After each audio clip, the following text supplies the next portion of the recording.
আসসালামু আলাইকুম ওরহমতুল্লাহি ওবারকাতুহ। Hello viewers, welcome to Al Islam Shifa homeo.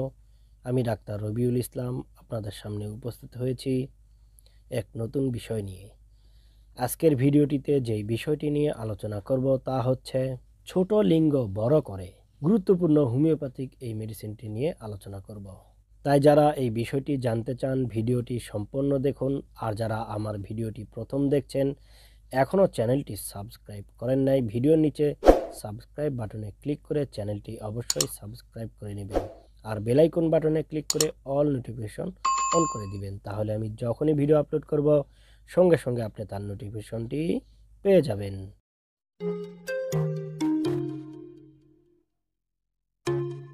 তো চলুন আর কথা না বাড়িয়ে সরাসরি আজকের বিষয়বস্তু নিয়ে আলোকপাত করব।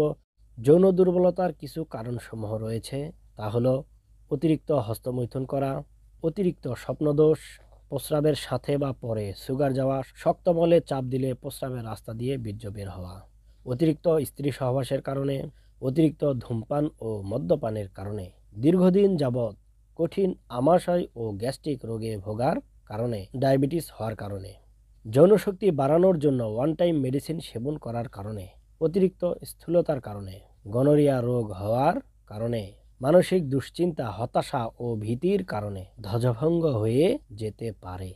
আজকে যে মেডিসিনটি নিয়ে আলোচনা করব তার লক্ষণের সঙ্গে যদি আপনার সমস্যার মিল থাকে তাহলে সেই মেডিসিনটি গ্রহণ করবেন। সেই মেডিসিনটি হচ্ছে সাইডোনিয়া ভলগারিস মাদার টিংচার। এটা অরিজিনাল ইন্ডিয়ান মেডিসিন। এই মেডিসিনটির প্রধান লক্ষণগুলি হচ্ছে প্রোস্টেট গ্রন্থির সমস্যা, যৌনশক্তি বর্ধক, বিশেষ করে যাদের যৌনাঙ্গ ছোট অর্থাৎ লিঙ্গ ছোট, তাদের লিঙ্গ বড় করতে সাহায্য করে সাইডোনিয়া ভলগারিস মাদার টিংচার।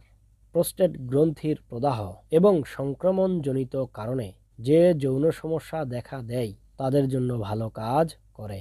ভারতীয় হোমিও গবেষকদের দাবি এটি ছোট লিঙ্গকে বড় ও সতেজ করে।